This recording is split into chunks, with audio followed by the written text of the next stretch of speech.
Alright, welcome back, ladies and gentlemen, to the Chupacabra's lair. I'm your host, Larry, and we're back for another Ludum Dare 38 showcase here today for the Larry Does Ludum series. The theme, of course, was a small world for this particular incarnation of the jam, and we've got another trifecta of games to play here today, including Freedumb, which is a satire piece that pokes fun at none other than President Trump. So we're gonna check this out today and see what it's all about. It's a jam entry and it's made by The Brothers Arcade. I assume it's at least 2 people, although it could be one of those crazy squid alien brothers, which is like a nodule of at least 19 different brothers. So it's hard to say. But those aliens do love watching Earth and all of our crazy antics, especially the people that we elect as president.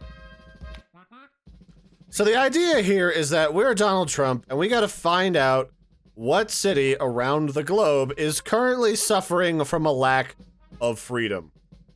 And yeah, that's about it. So we're just looking here in the little ticker to see who isn't free.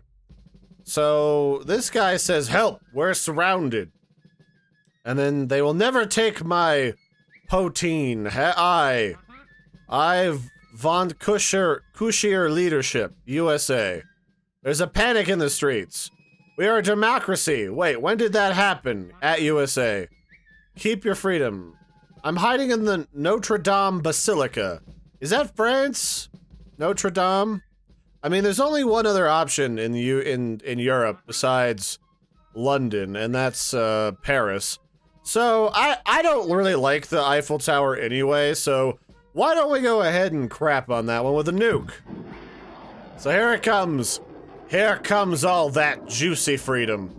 Oh, it's so juicy, it doesn't even stay inside the window. Oh, did I get the wrong city? Notre Dame?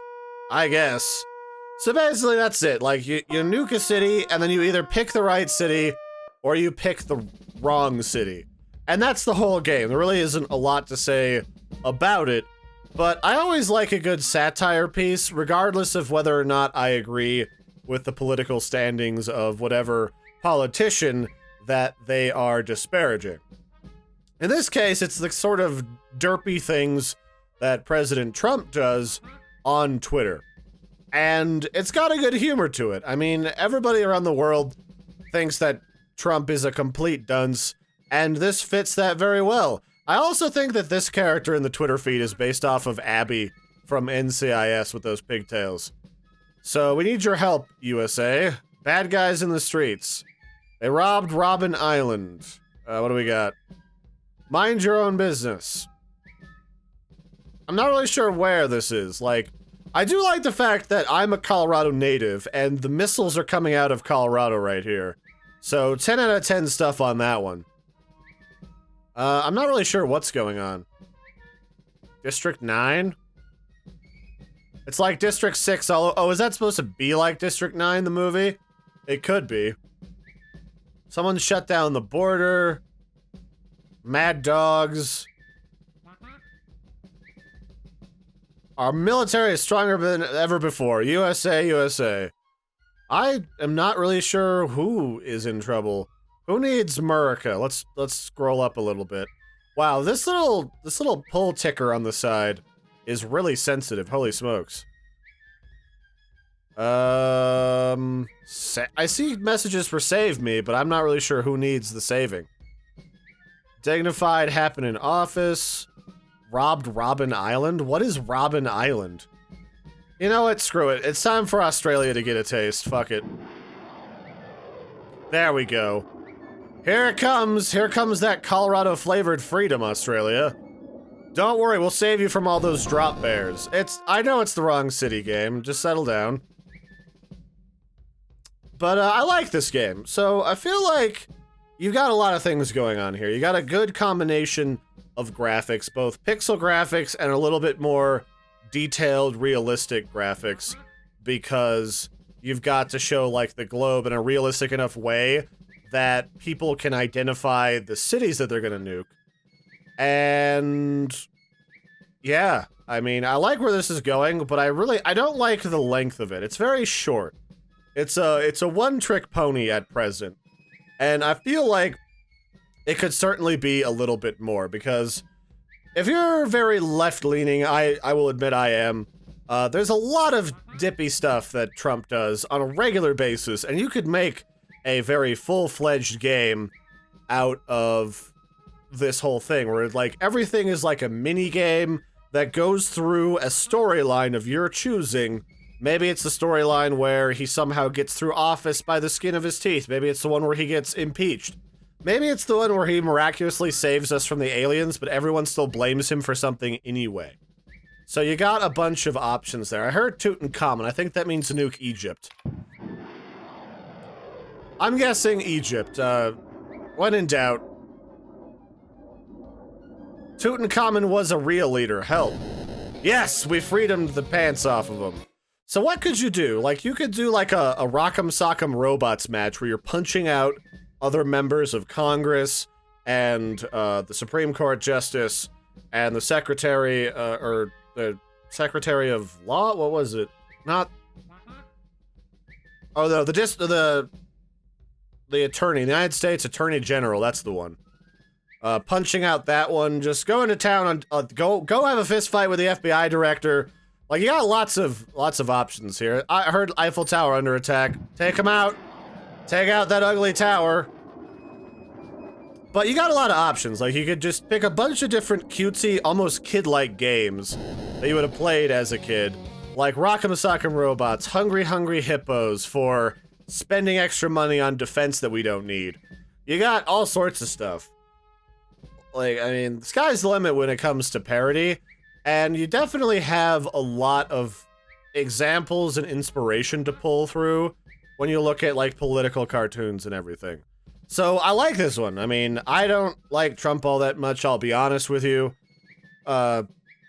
So I find it funny on that route, but I think it's a good overall parody game that really showcases the humor there without being too nasty.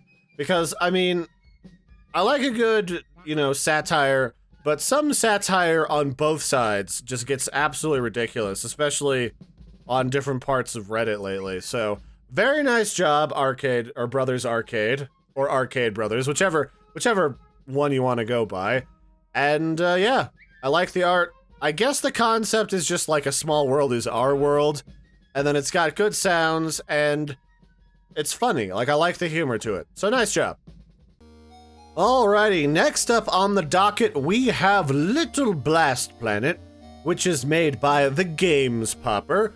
I'm actually familiar with The Games Popper. He created an indie title I checked out a couple months ago called Gemstone Keeper, which was a little roguelike game where you got to explore underground caverns in search of old geodes as a geologist and probably ancient magic, and it's all done in ASCII art, so that was kind of cool. And so we're checking out Little Blast Planet, and this is a compo entry, and it's kind of like a little tiny planet meets Space Invaders, and I'm actually going to try to change my camera to follow mode. Although I have been it has been trolling me a little bit, this game, because I'm trying to record it just in the browser window, which works questionably with OBS, and for some reason, this one is not capturing my mouse cursor, or my little keyboard keys, and so it's going up and down in all the browsers I tried, and I'm not really sure why. So, anywho, let's start the game, and let's murder things. So here we are. We're an intrepid little explorer. We're trying to defend this planet from evil aliens. And boy, they are the murderiest puppy dogs. Like, they don't even play fair. They fall out of the sky with their little springy feet, and they try to smoosh me and take over my planet with their evil red, juices. I'm assuming they're filled with juices. Oh, I guess if they hit the planet, it explodes. I was not aware of that earlier. But yes, we're defending this planet from as many of these nasties as we possibly can, as quickly as we can, because if there's too many of them, especially in those little blast re-entry ships, they will absolutely obliterate our cute little body, and our planet. And this planet, while it doesn't look like much, it was expensive. I bought it out of the IKEA calendar. I had to put it together myself with the flat pack. And, like, it's not very big, but it's my planet, and that's what matters. It's important to Larry, or our little gun-handed friend here. And that's pretty much the game. Like, you just try to survive as long as you possibly can, through as many waves as these guys as you can. And it reminds me a lot of kind of a faster-paced, a little bit less generous on survival Space Invaders, where you actually have them come down and try to murder you and touch your stuff. And you're not touching my Game Boy, sir. You are not. And we play as the world's most intrepid adventurer, Edward Gunhands, the NRA's answer to... Wait, what is this? I don't know what that is. It just says escape. Okay. But it's the NRA's answer to Edward Scissorhands to be an unstoppable marketing machine. It's everyone's favorite. Edward Marketing Machine Hands. Boy, these things go faster and faster as you go, too. I don't like these springy dudes. They are, like, impossible to hit. And I gotta say, like, the basic concept isn't bad. And I feel like you could go through a bunch of different levels like this that you could unlock the longer you survive. Where you go through, like, different parts of space, protecting different types of planets and everything. But these enemies come way too fast. And more often than not, when I was playing this earlier today, I would die from just these guys just smashing into my head from space, and I had really no inkling that they were coming or anything. So that was kind of shenanigans. How do I escape? It just says escape in the box. Do I jump into this or what? Okay. I'm not 100% on that one. Was there a jump button? There might have been. But I think the main takeaway from this is, like, it's not a bad concept to play around with the medium of Space Invaders, because that's a classic game that I think people of all ages and all game difficulty levels can enjoy. And then you could make it so that these enemies kind of come... You have more leeway, like it's a bigger screen. Maybe the planet you're on is at the bottom, rotating so you only see half the hemisphere at a single time.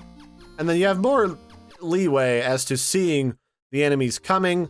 They could come in different formations. It could be like a proper space invasion. There's like a military formation. There's different critters. I mean, there's already a large host of critters, but you have lots of options for sort of weird, retro arcadey Space Invaders, and I like that concept. Whether or not the graphics are kind of basic right now, I feel like you could definitely expand upon those, or maybe even go back to doing some more ASCII art, because I feel like that's a theme that doesn't quite get old, although it can be done too similarly to your other title. That might not be the best. So it's an okay title right now. The enemies just come a little fast, they're hard to anticipate, and there's not a lot to say about it. Like, I feel like this could just be like an endless runner situation where the longer you survive, you unlock stuff, and you can go to another planet. I don't know how to escape. What am I... Do I hit R? Do I hit... Okay. Well, anyway.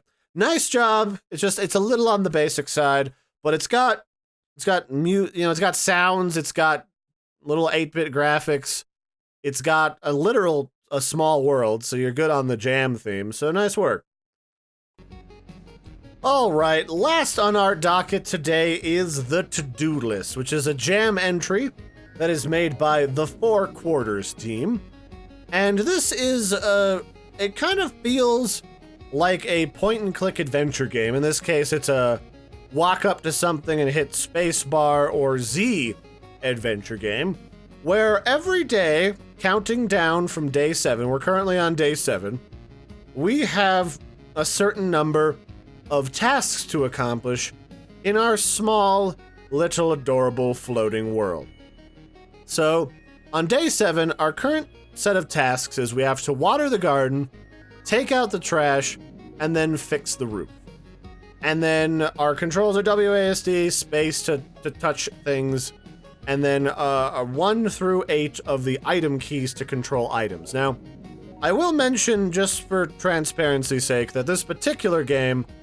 Am I recording right now? Let me just double check. I am. My recorder's been funny today, so my apologies. just for transparency's sake, I am playing the post-jam version of this game. I'm more interested in reviewing the core concepts of games, so I don't usually have a problem with that. But if in case you play this game for yourself and you see some discrepancies in my version to your version, that's why. So, our first tasks are water the garden, take out the trash, and fix the roof. And all we have to do that is we just have to find the various items in the environment that will allow us to do that, and then click on them in our inventory with 1 through 8. And you don't really have to worry about getting too many things in your inventory in this game, unlike a lot of adventure games that put a lot of red herrings everywhere. Because at the end of the day, you've pretty much used all the items that you can pick up, and then you don't have to worry about them. So, the first thing we have to do is take out the trash. And when I first played this, I wasn't 100% certain what it meant by take out the trash, because when I take out the trash, I go get the feed bags. I have like these horse feed bags in my garage, and I dump those out on the curb for the trash man to take. In this case, you can't really do that. So you're literally just picking up junk around the yard and using that to then throw in the compost heap over here, which is very green of our main character. Aha! Touchdown! Woohoo!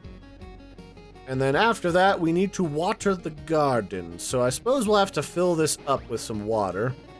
It must be terrible to feel drained. I'm glad I could help you.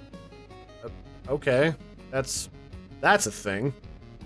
And then we water the plant with it. Oh yes, a little rain, almost like a real one, kind of. I don't remember very well. I love my little garden, though. I'm sure it's mutual. Look at this garden. It's just delicious looking. There's like maybe strawberries and corn and an eggplant and a carrot and a stick. Just a stick that disappears underneath my character as I walk over it. And then what was left? I need to fix the roof. But I don't have my screwdriver, although I don't think you need a screwdriver to fix the roof. Although this kind of looks like it could be a tile roof, based upon the pixel art. One thing I will say is that this game has really well done pixel art. Like, this all feels like it's a part of a complete game. From the little fringes where you added the nice details of like the grass hanging off the edges, to all the detail in the tree and everything. Like, this is really well made and polished. I like this. Although, I don't know why you needed a post-jam version. It must have been a couple bugs or something inside of it. So now we've gotten everything done, our next task is we need to sleep. Ah yes, sometimes I dream of amazing things, a world full of people and houses. I don't remember what these people in their homes are doing, though. But it doesn't seem very interesting. You're right about that, mystery man. So what's today? Mow the lawn, practice painting, and make dinner. Alright, well, my paints are right here. It is worth it to settle down in the courtyard. The view from there is much better. I agree, voice in my pixelated head. Can I bring the guitar? I feel like I would bring the guitar with me. No? Alright. Well, let's head on outside. It's weird that I just strew my hammer out on the ground like that. I've actually had a neighbor ruin their hammer by leaving it out on the side of the road one time. If it rains on it, the hammer, like, warps and shrinks. So don't do that. I need to mow the lawn, practice painting, and make dinner. So let's set up our paint thing. And I guess where we set it up is next to this stool over here. Presto! Lock and load, Larry! Now what should I draw today? You should draw the eternal emptiness of the void. Oh good, but without the right background, the picture will come out mediocre. What do you think, Larry? Well, I think cosmos. Excellent, I'll supplement the cortex with something more emptiness. I'm sure one day I'll get it. Oh cool, I got a giant black spider web. Or a paint splotch, or a tumor. That's probably the most, like, accurate painting I've ever seen of Renaissance history art of tumors. And I'm guessing the lawnmower is in here. I did play a little bit more of this, but not too far in here. So in order to unlock that, yeah, this is the key right here. I wonder what mysterious door it opens from the shed. Here's what. And this is an interesting game. Like, it's not what I was anticipating. Like, when you're sitting floating on an island in the middle of space, I don't anticipate being, like, in an extra-dimensional situation. I anticipate aliens or magic or Merlin on a bender again because he's got a drinking problem. Alright, let's just mow up these dirty splotches of grass on the ground. I actually need to mow in my own yard. It's been raining a lot, so, you know. And then what do we need? We need to get a bunch of materials to make our dinner with. We gotta get a thing from over here. I think you're big enough. So we've got, like, a carrot. It seems that we're a vegetarian or a vegan, because then we go over to the old tree here. Ah, red, just like blood. Or ruby. Because that's not a dark and sinister thought. Not at all. And once we've got our food, we bring it back into the house and go over to the... It's not really a dining table or a kitchen, but we got a knife and a bowl. So I'm assuming that we can put these things together. So let's select 4, then 2, and then 4, then 3. And then let's hit... This fella needs a house. Okay, so those two have been mixed, and we just need to bring these together in the bowl, and then I can walk up here and eat it. Ah, tasty and healthy, just like meat, only worse, but it doesn't hurt anyone. I mean, that depends. Do you consider animals people? I don't. Not really. So let's jump into bed. Sometimes I remember my dreams, sometimes I don't. Sad either way. So today, we have to deal with this agitating noise. So this is where things get a little existential. Hello? Hello? That's weird. But over here in the shed, I remember seeing a radio. Oh, there's the radio. We remember that day, and we remember how it ended, Larry. This is the same broadcast. Ooh. It's strange. I can turn it off. I cannot turn it off. It's so noisy. So our task is still to deal with this noise, and the noise says, is there something we could do? Prevent? Repeat, I remember this broadcast. So it sounds to me like this might be a Silent Hill type of adventure, where we're trapped in our own mind in like a... But what is more important, should we? The presenter in this broadcast is too uptight about patriotism. There are those who want to look for the guilty. Bored. Alright, let's use the hammer. I think it will suit not only for nails. So we'll smash the radio. Listen! I'm talking to you. Very soon. It was very unfortunate that it broke. Sometimes I'm listening to it. It was nice sometimes. But yeah, so this reminds me of like Silent Hill, where like, work out, get rid of weeds. Okay. Where it reminds me of like Silent Hill, where we were really just trapped in our own mind because of PTSD.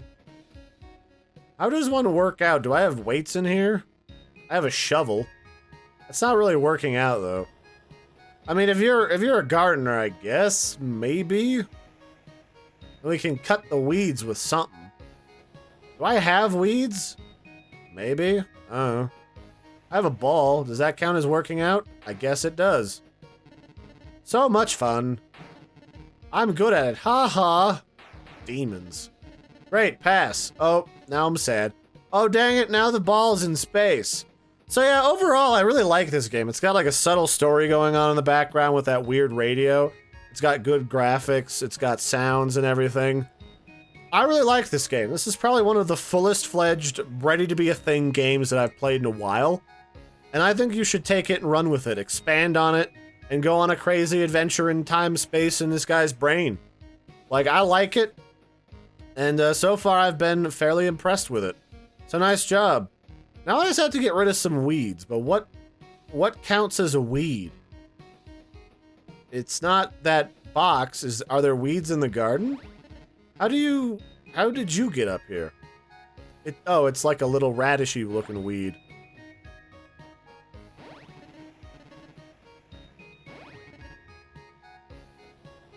Alright, did I weed them? No, I guess I had to throw them away in the compost bin.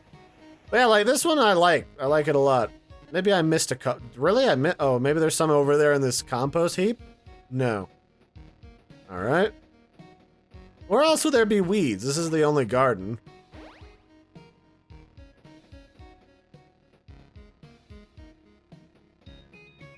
Is that all of them? I guess that's all of them.